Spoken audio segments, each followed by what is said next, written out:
pagi hari ini Tuhan, tiba saatnya kami akan menerima kebenaran firman-Mu. Tuhan, kami rindu, kami lapar, kami haus, kami mau antusias Tuhan untuk menerima kebenaran firman-Mu. Sebab kami percaya firman-Mu adalah kehidupan untuk kami. Firman-Mu akan menjadi kekuatan buat kami Tuhan. Setiap kami ada di tempat ini, kami siap untuk menerima kebenaran firman-Mu. Dan kami percaya Tuhan Yesus, kami akan diberkati lewat kebenaran firman pagi hari ini. Urapi Bapak Gembala Tuhan yang akan menyampaikan kebenaran firman-Mu. Biarlah hikmat marifat yang daripadamu boleh turun atas hamba-Mu ini Tuhan. Dan setiap apa yang disampaikan pada pagi hari ini boleh menjadi rema buat kehidupan kami semua. Terima kasih Tuhan Yesus, kami sambut firman-Mu dengan ucapan syukur. Hanya di dalam nama Tuhan Yesus Kristus semua yang percaya sama-sama katakan amin.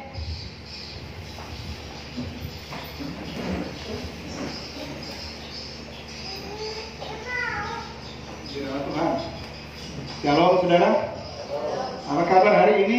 Luar biasa. Karena Yesus luar biasa. Puji Tuhan. Haleluya. Kita hari ini memasuki bulan November saudara ya. Hari ini tanggal 1 November 2020. Dan saya percaya Tuhan menyiapkan berkat yang besar buat saudara dan saya. Puji Tuhan. Dan hari ini kita akan belajar firman Tuhan. Temanya masih seputar manusia, saudara ya. Saya bergumul dan kemudian Tuhan memberi saya hikmat untuk menyampaikan firman Tuhan tentang keadaan manusia. 3 minggu kemarin kita sudah belajar bagaimana manusia dengan segala kelebihannya. Kemudian minggu berikut kita sudah belajar dengan tema manusia dengan segala kekurangannya. Dan kemarin kita juga sudah belajar tentang manusia harus mengakui keterbatasannya. Dan hari ini tema yang saya angkat hari ini adalah manusia dan masa depan. Sekali lagi temanya adalah manusia dan masa depan. Saudara yang saya kasih dalam Tuhan Yesus Kristus, berbicara tentang masa depan tentunya berhubungan erat dengan cita-cita. Dan ketika kita memiliki cita-cita, maka tentunya saudaraku kita harus memiliki plan atau planning ya, atau kita harus menata rencana masa depan kita sehingga cita-cita kita bisa tercapai dan kemudian kita bisa mendapatkan masa depan yang luar biasa seperti apa yang dikatakan dari kitab Yeremia, rancanganku bukan rancanganku, dan aku tahu karena aku tahu rancanganku mengenai kamu tentang masa depan, aku akan memberikan masa depan yang penuh harapan. Oke. Nah, hari ini kita belajar tentang manusia dan masa depannya. Nah, saudara dikasih dalam Tuhan Yesus Kristus, tentunya untuk mencapai masa depan kita harus menata, kita harus membuat plan atau planning yang bagus ya.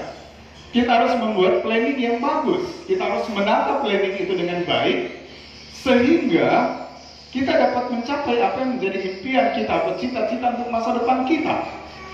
Dan oleh karena Tuhan telah menyerahkan dunia ini dikelola, Tuhan telah menyerahkan dunia dan segala isinya agar dikelola atau manusia berkuasa atas segala yang ada di bumi ini.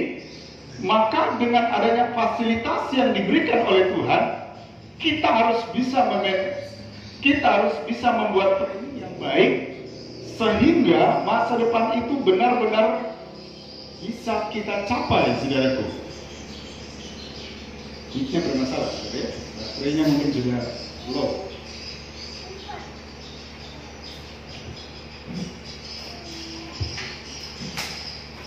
Iya, puji Tuhan.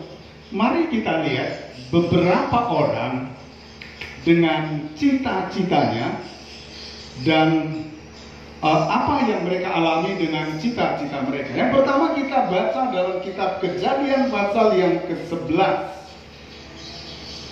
Kejadian pasal 11 Kita akan baca mulai ayat pertama saja, saudara ya. Kejadian 11 mulai ayat pertama. Adapun seluruh bumi satu bahasanya dan satu logatnya. Maka berangkatlah mereka ke sebelah timur dan menjumpai tanah datar di tanah Sinear, lalu menetaplah mereka di sana. Ayat 3. Mereka berkata seorang kepada yang lain, marilah kita membuat batu bata dan membakarnya baik-baik. Lalu bata itulah yang dipakai mereka sebagai batu dan tergala-gala sebagai tanah liat. Ayat 4. Juga kata mereka, marilah kita dirikan bagi kita sebuah kota dengan sebuah menara yang puncaknya sampai ke langit. Dan marilah kita cari nama supaya kita jangan terserak ke seluruh bumi. Yang pertama kita melihat anak-anak manusia keturunan dari Sem, Ham, dan Yafet. Ketika mereka benar-benar berada pada satu situasi yang mapan, dan mereka harus berpikir tentang masa depan mereka. Mereka harus membuat planning, kemudian mereka bercita-cita untuk menjadi orang hebat. Mereka mengumpulkan orang-orang di sana, lalu kemudian mereka membuat sebuah planning. Mari kita membuat sebuah kota yang menaranya sampai ke langit. Yang kedua, mari kita cari nama agar kita tidak terserak ke seluruh bumi. Perhatikan saudara, kelompok manusia-manusia ini memiliki cita-cita yang besar, saudaraku ya. Mereka ingin membangun sebuah menara yang puncaknya sampai ke langit. Artinya mereka akan membangun sebuah kota dan menara yang tidak ada dua di dunia ini. Mereka punya cita-cita yang besar. Kemudian mereka pergi ke satu tempat di mana di situ ada sebuah dataran yang luas, dan akhirnya mereka sepakat di sana untuk membangun menara. Lalu yang kedua, dengan cita-cita yang besar ini, mereka ingin mencari nama supaya mereka terkenal dan mereka tidak terserak di seluruh bumi. Nah saudara, ini yang pertama yang kita lihat, sebuah cita-cita yang besar ya. Manusia yang telah diciptakan oleh Tuhan dengan segala kelebihannya, dan manusia ya, dan Tuhan telah menyiapkan fasilitas untuk dikelola oleh manusia, maka manusia harus bertindak untuk mempersiapkan masa depan. Dan ini yang dilakukan oleh generasi-generasi dari Sem, Ham, dan Yafet ya. Mereka bekerja, mereka membuat batu bata, mereka membuat tergala-gala untuk menyusun menara itu sehingga mereka bisa menjadi orang terkenal. Tetapi persoalannya di sini saudaraku, bahwa cita-cita mereka itu tidak sesuai dengan kehendak Tuhan ya. Mereka bercita-cita besar tapi untuk popularitas mereka sendiri. Sehingga kalau kita baca ayat selanjutnya, maka Tuhan datang dan mengacaukan bahasa mereka, dan Alkitab mencatat menara itu tidak pernah dibangun seperti yang mereka planning untuk membangunnya, puncaknya sampai ke langit. Apa yang kita dapatkan dari kisah ini saudaraku ya? Kita harus punya cita-cita, kita harus punya planning, tetapi jangan lupa bahwa program cita-cita masa depan kita itu haruslah berkenan kepada Tuhan. Dimanapun kita pergi, apapun yang dapat kita capai dalam hidup ini sebagai sebuah cita-cita, maka haruslah nama Tuhan yang dipermuliakan. Jika tidak, Tuhan akan datang dan merubah cita-cita mereka. Dan akhirnya orang-orang ini terserak ke seluruh bumi. Tetapi juga masih seperti apa yang mereka rencanakan. Mereka mencari nama, dan benar, dengan mereka terserak, nama mereka terkenal, dan sejarah pun mencatat bahwa ada orang-orang yang pernah membangun sebuah menara walaupun itu tingginya hanya beberapa meter saja. Nah saudara, yang kedua kita lihat dalam kitab 1 Samuel pasal yang ke-17. Daud pun punya cita-cita ya. 1 Samuel pasal 17. Saya akan baca beberapa ayat di sana saudara. Mulai ayat yang ke-12. Saudara perhatikan baik-baik. 1 Samuel 17 mulai 12. Daud adalah seorang dari Efrata, dari Betlehem Yehuda, yang bernama Isai. Daud adalah anak seorang dari Efrata, dari Betlehem Yehuda, yang bernama Isai. Isai mempunyai 8 anak laki-laki. Pada zaman Saul, orang itu telah tua dan lanjut usia. Oke, kita lihat ayat yang saya loncat saja supaya tidak terlalu panjang. Ayat yang ke-20. Lalu Daud bangun pagi-pagi, ditinggalkannya lah kambing dombanya pada seorang penjaga, lalu mengangkat muatan dan pergi seperti yang diperintahkan Isai kepadanya. Sampailah ia ke perkemahan ketika tentara keluar untuk mengatur barisannya dan mengangkat sorak perang. Orang Israel dan orang Filistin itu mengatur barisannya, barisan berhadapan dengan barisan. Lalu Daud menurunkan barang-barangnya dan meninggalkannya di tangan penjaga barang tentara. Sampai di sana bertanyalah ia kepada kakak-kakaknya, apakah mereka selamat? Sedang ia berbicara, perhatikan demi 3. Sedang ia berbicara dengan mereka, tampillah maju pendekar itu, namanya Goliat, orang Filistin dari Gat, dari barisan orang Filistin, yang mengucapkan kata-kata yang tadi juga, dan Daud mendengarnya. Ayat 24. Ketika semua orang Israel melihat orang itu, larilah mereka daripadanya dengan sangat ketakutan. Ayat 25. Berkatalah orang-orang Israel itu, sudahkah kamu lihat, ini orang-orang ngomong kepada Daud, saudara ya, sudahkah kamu lihat orang yang maju itu? Perhatikan saudara, sesungguhnya ia maju untuk mencemoohkan orang Israel. Orang yang mengalahkan dia akan dianugerahi raja kekayaan yang besar. Raja akan memberikan anaknya yang perempuan kepadanya, dan kaum keluarganya akan dibebaskannya dari pajak Israel. Perhatikan, saya ulangi lagi kalimat ini. Orang yang mengalahkan dia, artinya mereka mengatakan kepada Daud, orang yang mengalahkan Goliat tadi, orang yang mengalahkan dia akan dianugerahi raja kekayaan yang banyak. Raja akan memberikan anaknya perempuan kepadanya, dan kaum keluarganya akan dibebaskan dari pajak di Israel. Saudara, Daud sampai di medan pertempuran dan kemudian bertemu dengan beberapa orang, lalu dia menyaksikan Goliat yang kemudian tampil menghina tentara Israel. Lalu seseorang berkata kepada Daud, orang yang mengalahkan dia akan dianugerahi kekayaan yang besar. Kemudian yang kedua, orang yang mengalahkan dia akan menjadi menantu raja, karena perempuan raja akan diberikan menjadi istri. Yang ketiga, keluarganya akan dibebaskan dari pajak. Artinya, orang yang dapat mengalahkan Goliat ini akan mendapat hadiah besar dari raja. Nah, kita perhatikan reaksi Daud. Ayat selanjutnya. Lalu berkatalah Daud kepada orang yang berdiri di dekatnya. Padahal dia sudah dengar, saudara ya, perhatikan, dia sudah dengar apa yang dikatakan tadi. Dia tanya lagi, apakah yang dilakukan kepada orang yang mengalahkan orang Filistin itu dan yang menghindarkan cemooh dari Israel? Kemudian ayat yang ke-27, rakyat itu pun menjawabnya dengan perkataan tadi, begitulah akan dilakukan kepada orang yang mengalahkan dia. Saudara, Daud mendengar bahwa ada hadiah, orang yang mengalahkan Goliat. Daud mendengar bahwa hadiah yang mengalahkan Goliat itu luar biasa sekali. Mendapat kekayaan yang besar, menjadi menantu raja, apalagi keluarganya dibebaskan dari pajak. Nah, Daud ini kehidupan sehari-harinya hanya seorang gembala domba. Dia tinggal di padang. Dia mengembalakan 2 atau 3 ekor domba. Dia juga ingin punya masa depan yang luar biasa. Masa dia di padang terus-menerus? Dia juga ingin menjadi orang yang hebat di depan sana. Tidak hanya tinggal di padang menjadi gembala domba, saudaraku. Sehingga ketika ada kesempatan waktu dia datang di medan pertempuran, maka Daud begitu bersemangat.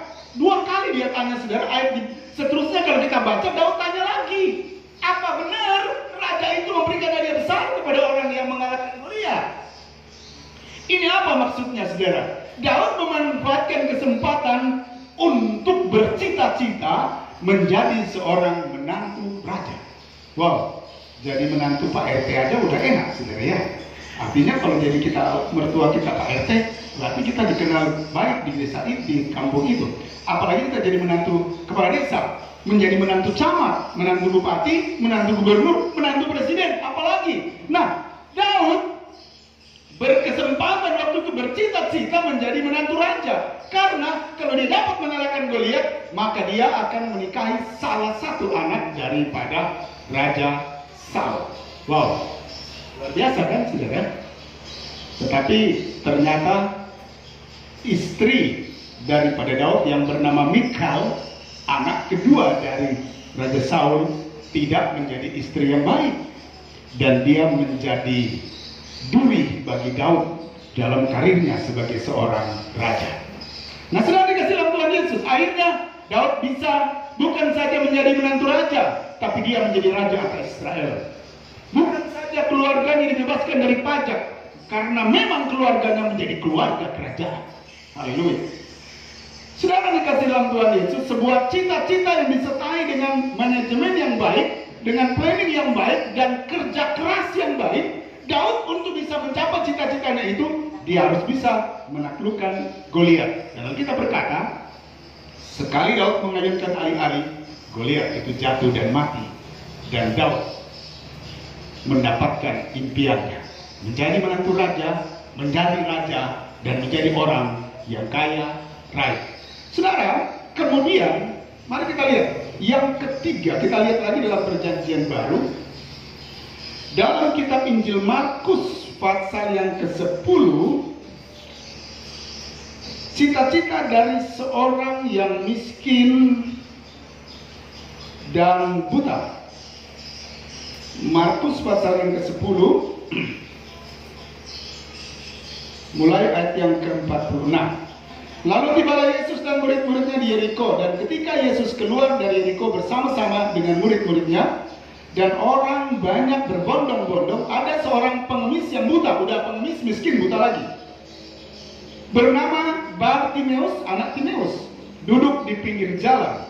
Ketika didengarnya bahwa itu adalah Yesus, sekali lagi, ketika didengarnya bahwa itu adalah Yesus, orang Nazaret, mulailah ia berteriak, Yesus anak Daud, kasihanilah aku. Banyak orang menegurnya supaya diam, namun demi semakin keras ia berseru, anak Daud, kasihanilah aku. Ayat 9. Lalu Yesus berhenti dan berkata, panggillah dia. Mereka memanggil orang buta itu dan berkata kepadanya, kuatkan hatimu, berdirilah, ia memanggil engkau. Lalu ia menanggalkan jubahnya, ia segera berlari dan pergi mendapatkan Yesus. Tanya Yesus kepadanya, apa yang kau kendaki supaya aku perbuat bagimu? Jawab orang buta itu, Rabuni, supaya aku dapat melihat. Nah, saudara, Bartimeus seorang miskin dan buta. Setiap hari dia pinggir jalan, duduk di pinggir jalan, kerjanya minta-minta saja. Dia juga ingin punya masa depan, saudara. Dia tidak mau tinggal begitu sebagai orang miskin, sebagai orang yang tidak punya harapan karena buta, miskin, minta-minta. Dia punya cita-cita untuk bisa menjadi orang besar, untuk orang bebas, untuk bisa memiliki masa depan.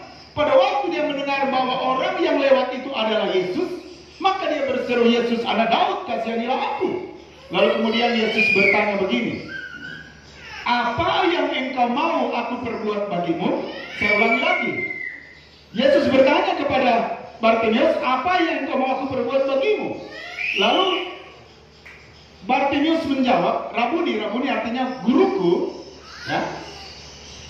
Aku mau supaya aku dapat melihat.